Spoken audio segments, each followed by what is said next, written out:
Hello friends, this is Raquel here and welcome to Crumbling Walls, my new podcast that I'm very excited about. I wanted to talk today about a little bit about why I chose the name Crumbling Walls, what this podcast is going to be about, and also what my story is, so you just get to know me a little bit better and you can also get to understand why I'm doing what I'm doing, why I'm going with this podcast, and yeah.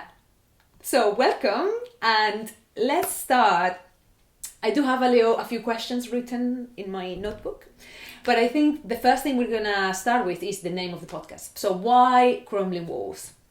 So Crumbling Walls was a name that came to me during some kind of retreat I went to about not a year ago, but almost a year ago. In this retreat, initially, I didn't know some people, but most people I didn't know. So initially, it made me feel quite scared and anxious. I do suffer with social anxiety, so sometimes with unknown people, I get quite quiet and nervous.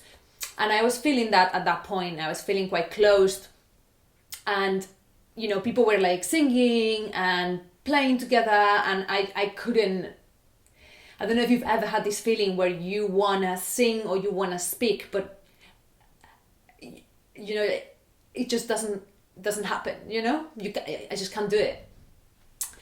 So that's how I was feeling. And I was seeing everybody being so free and so loving and so that was in my eyes, obviously everybody's in their own head thinking how stupid they are or something, but so I was feeling quite sad about this, and the next day, the second day of the retreat, we went to a sound bath that one of the girls was offering, and during this sound bath, I felt this darkness, like I was closed up within these walls, and I was alone in the darkness, and I didn't want to be alone there. And then I realized I saw the walls that surrounded me. And I realized that it was my choice, that I could decide to just crumble them. And so I did in that moment. And I felt all the light swirling around and kind of all the other people's light swirling within my light. And finally kind of felt so much love in that experience. And obviously there were images in my mind. But they were really, really strong images and really powerful for me in that moment. After that experience, I did, of course, these blocks keep coming to me, but on that day after the experience, I was able to sing with the other women in the group. I was able to actually connect to people deeper. So that kind of made me realize that I built these walls when I was a child. And we all create these protective walls, these defense mechanisms when we're kids or when there's trauma involved, to protect ourselves from harm and from others getting to us and hurting us. So, that's useful. That's useful for a while. It helps us survive, I guess, when we're kids, teenagers.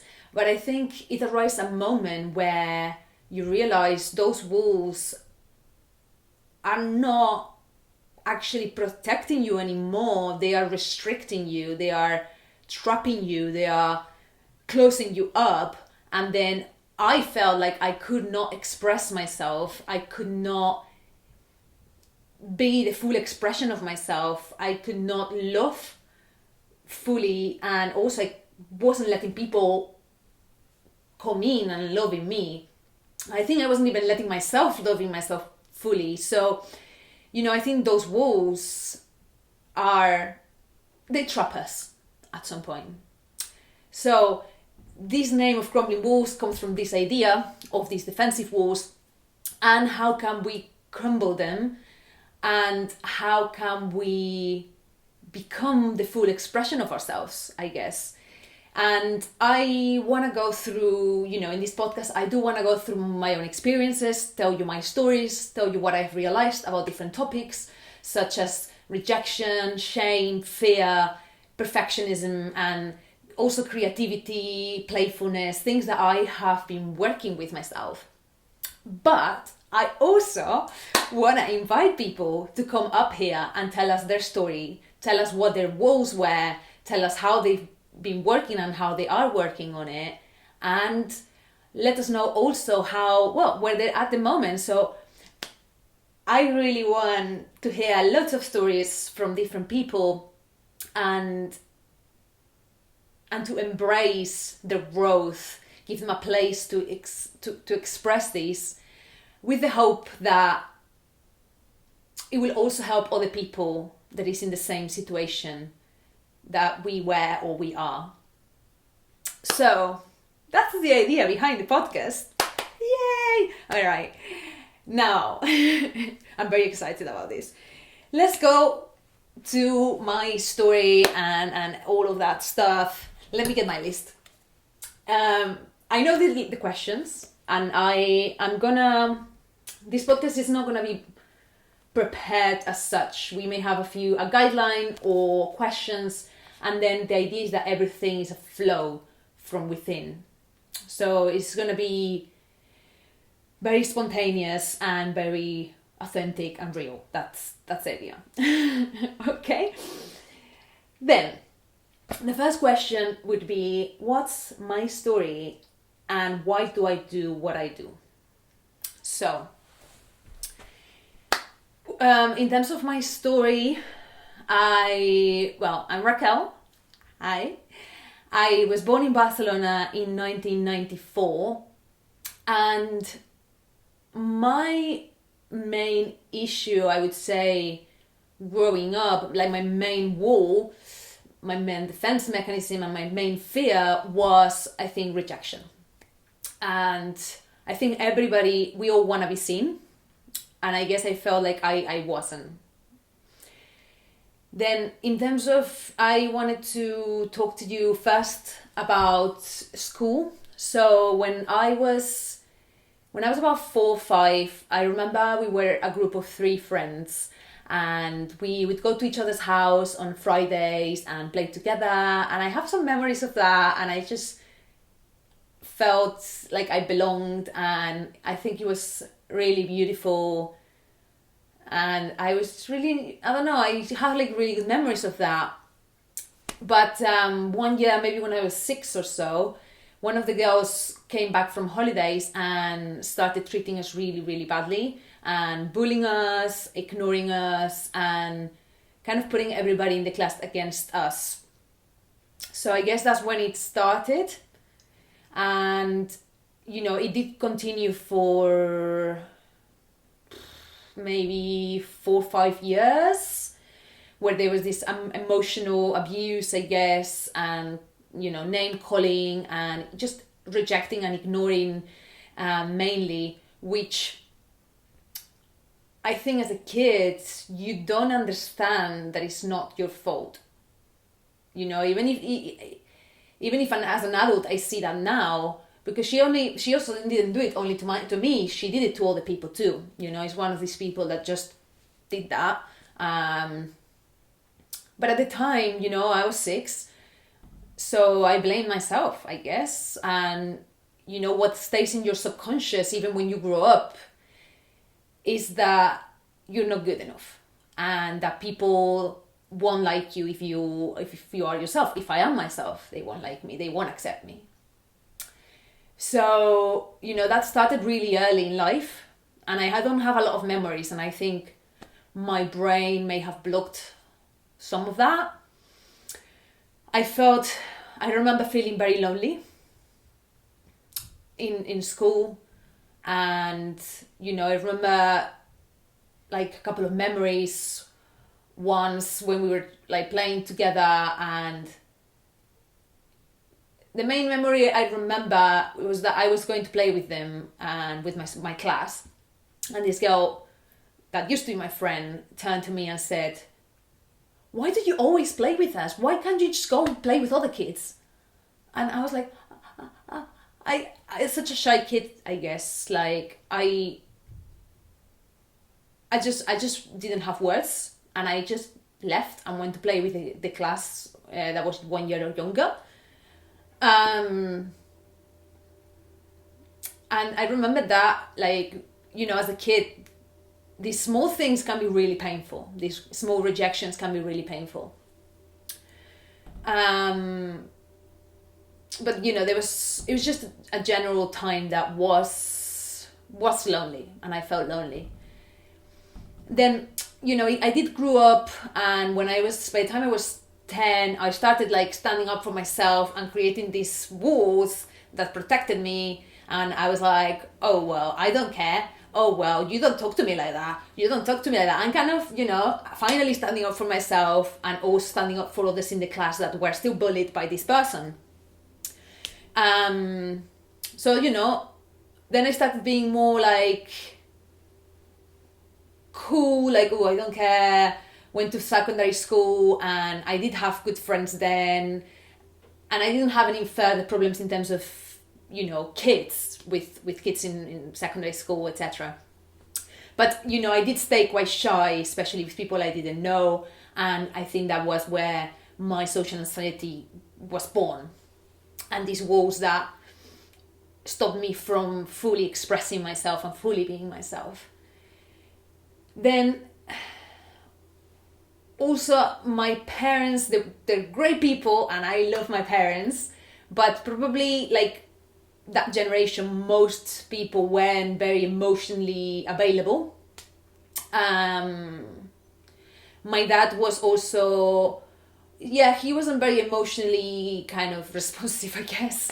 And my dad and my granddad, and they wanted me to study, so, and I know that was kind of important to them, and I received praise when I had good grades. So I was quite hard on myself, I guess. Like, I pushed myself to study, and I think that ended with the perfectionism that I struggled with later on in life, and being hard on myself of like, again, you're not good enough, you need to do more, you need to be perfect, it's not, there's mistakes in it, or it's not a 10 out of 10, oh my god. And again, it was another thing that I wanted to be accepted, so I started doing this, studying and trying to be better. And I think all of that ended making me adapt to people a lot. I could tell what people wanted from me, and I was able to adapt and be that person. And then I found myself being slightly different people with different groups, which initially I think I thought it was good. Again, defense mechanism. It helped me survive. But later on, I realized a few years back, I was like, well, but who am I? Am I that person? Am I this person? It was really confusing. Because I just didn't know who I was. Was I this student? Was it the, I don't know, artist? Was it, what was it? So that was another thing that I think rejection brought into my life. And well, later on I grew up, when I was 16 I had my first boyfriend, and that was not good neither. I fell into an abusive relationship. He was emotionally abusing me, basically. And we will go into more detail on this topic, I think, later on, because I have people coming to talk about these kind of things. So, we'll get more into that. But again, I was adapting myself to try to be with this person, ignoring all the red flags and my boundaries, and just wanting, I guess, to be loved and to be accepted. So that lasted for 3 years, where I did get really isolated from my friends, but managed to get out of it finally. And then I went to uni. And when I went to uni, I always wanted to be a vet growing up, because I didn't get to have pets. My mum was allergic, and I absolutely loved animals. So I always said I wanted to be a vet. So I grew up, and at 18, I actually wasn't as sure anymore. because I had a philosophy class when I was maybe 16, 17, and I loved it. I loved debate. I loved talking about the human mind and why things are the way they are, what's right and what's wrong, what the world is, all the philosophers and like weird theories. And I think that was my introduction in like all this psychology, spirituality, philosophy stuff. So when I arrived to 18, actually I did consider doing psychology or philosophy. But in the end, I went ahead and just did the vet stuff because that's what I always wanted to do. So I did that. Then I also should say I always created when I was a kid. I painted, I did ceramic stuff. My mom was quite creative. It still is quite really creative. So I did do a lot of creative stuff. And then in secondary school, started doing more like kind of graphic design stuff. Then I made like a fashion blog. Okay, fashion is not my thing, but it introduced me into like photography, video. I was making videos. I was then later on I got into photography. So I've touched a lot of creative things, despite I didn't think I was a creative person somehow. So when I finished my vet degree, I finished that, and then at that point I decided to move to the UK. So I moved to the UK with my current boyfriend, and initially we moved to a small town for work reasons, and we were there for about 2.5 years. And that time it was a bit lonely because it was a small town, we didn't know anybody, and it was not the easiest place to make friends. Despite we did ended making some friends at the end, but initially, yeah, it was a bit lonely. Despite my boyfriend was there, but you do need people outside of the relationship, don't you? So that was how it was. And then at that point, I started doing like some photography and stuff, but I was quite hard on myself. I was really hard on myself. I think I was starting to get into like the psychology and spirituality stuff and reading books about it. But I was really hard on myself, perfectionist. And, I was like, well, I'm going to do 10 minutes of yoga every morning. And then I would do it for 2 days. And then I would procrastinate and not do it. And then I would blame myself. And then it would be like that over and over again. So it was very frustrating, and I wasn't kind to myself at all. So I think I was like struggling with a bit of depression at that point, and kind of understanding how to live life in my early 20s. A bit of a crisis there. And I also struggled quite a lot with the social anxiety at that point. Then I think after that, I decided to move to Bristol. Again, moved with my current boyfriend, and when we moved to Bristol, we were like, yay, let's meet people, let's, get out and do all these amazing things, because Bristol is so creative and amazing. And then 1 month later, COVID came and lockdown happened, and we were isolated again. So, again, we were isolated during COVID, but I did make good friends at work that helped me through that, and I think at that point is where things started changing for me, the way I was seeing things actually during COVID, because I think at that point, I just used the time to do things that I enjoyed, apart from work, of course. So I just went for walks when I could. I would just sit in the garden in the sun, or I started painting then, and I started dancing, which I was really blocked around dancing. I could not dance, even just didn't do it on my own, less in front of other people, unless there was alcohol or whatever. So I started doing these things, and instead of being so hard on myself and trying to impose routines, I was just like, no, let's just do what I fancy doing right now. And kind of really being more aware of myself and listening to myself a little bit more. And when I started painting, I actually realized I am an artist. I am a creative person. I did study science, but I am an artist. That's that was so empowering to claim that label. And it did change a lot how I saw myself too. And I don't know how I didn't realize earlier, because I've done so many creative things throughout my life. But I was just like, oh, they're just hobbies, So I think I was starting to find myself at that time. And then when we finally came out of lockdown, I started going with kind of starting actually doing things meeting groups of people in Bristol. And I met a group of women in like a woman's circle, spiritual woman's circle, that have been really helpful and really close to my heart. And we have developed together through the last year and a half or so. We've known each other. And I think they have been really important for me I think we've been opening up together and creating a safe space for each other.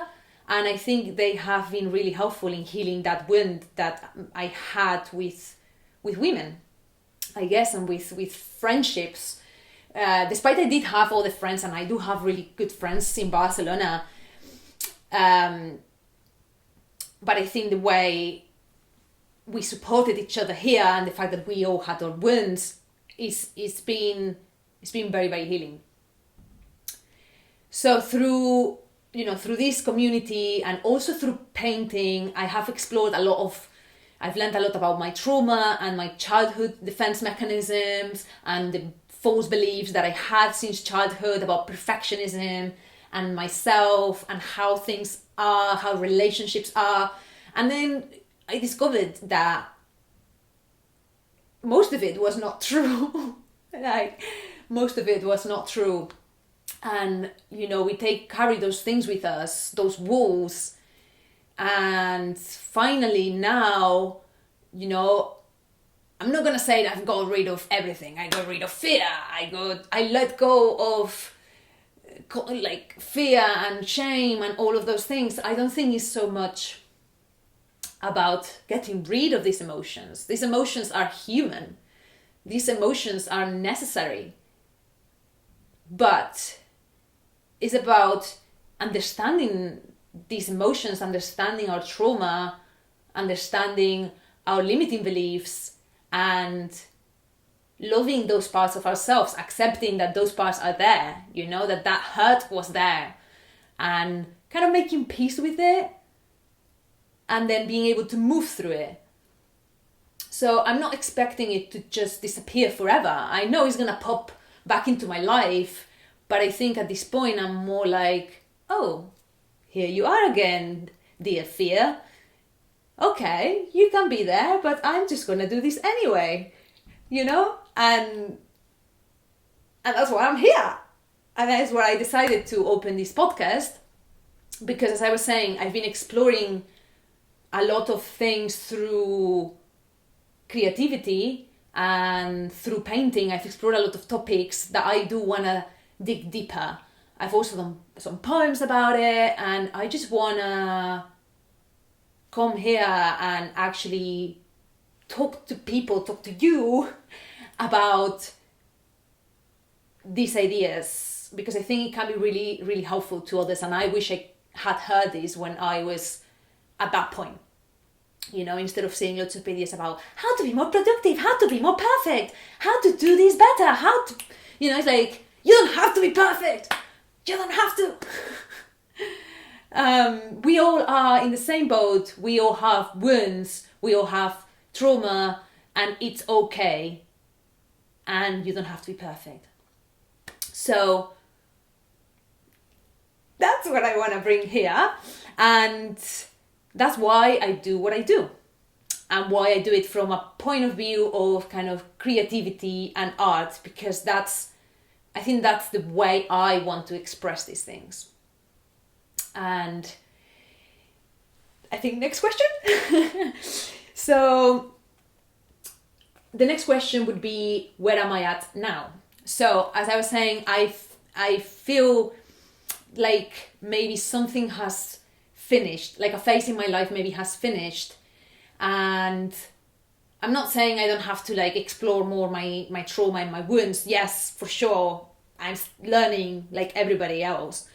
But I also feel like these walls that I built, despite they're still kind of there, they're not stopping me in the same way. I wouldn't be here with a camera pointed at me and a microphone talking to people and sharing my voice if I still felt enclosed inside that lonely place that I put myself into. So I feel like that's broken a little bit, and now I can express, and I want to express, and I'm like, fuck it, I'm doing it, and not everybody's gonna like it, and yeah, sure, there's gonna be probably some, there's always bad comments on the internet, but I don't care, actually. Like, it's very exciting because I'm honest this time. I don't care. So I just wanna express and create like poems and dancing and paintings and voice and just be myself. So I'm very excited for this new time in my life, and I'm excited to see what all of this takes me. And also, because as I said earlier, I'm gonna bring people here, people that I know, and maybe with time also people that I don't know, to tell their stories, to tell their trauma, what helped them, in the same way that, for example, creativity probably was my main helper. Although for me it was, I think, creativity, community, and a woman's circle. And I do have to say, magic mushrooms were really helpful too. So these things really helped me understand myself better and get through those fears and those traumas. So now I feel like I can express myself. So what is it, that different people, what are their stories? How did they work through that? And where are they now? And what have they done with it? Because I also feel like sometimes when you have some kind of trauma or block, or, for me, as I was saying, I think it was rejection, and that brought this shame and shyness and the fear of being myself, when at the same time I knew I had so much to express. I think that precisely is what brings me here now. This is like the ultimate opening up for me, which is coming up here and being like, you can see me now. You can, listen to me if you want to. I'm opening up. And I think that will help people too. So I think from our fears and traumas, we can finally use those to help others that are in the same place where we were before, or are in the same path that we are personally. So I'm very excited to, again, bring more of my stories. I love storytelling in this podcast, bring other people's stories, and just, I want to grow together and keep learning together with you. And I think all the stories you're going to hear here are going to be very inspirational, and I hope they can also help people, understand themselves better and maybe open up questions about themselves, make people reflect about themselves and say, oh, maybe this is, I can try this, or maybe this is a wound I need to, again, I'm not a therapist, so if something comes up for you, it may be a good idea to get a therapist and explore this with them. But hopefully this will open people's eyes and bring questions into the table that could be really, really helpful. And if it's not helpful for others, it is very helpful for me to do this and to finally open up. So, this is the end of the first episode of the intro. I hope you know me a little bit better and what my journey's been like, and also what this podcast is going to be like. And I'm very excited to see you on the next episode, which probably will be in 2 weeks' time. So, lots of love from me. I hope you have a beautiful week, and I'll see you next time. Okay. So excited. All right. Bye.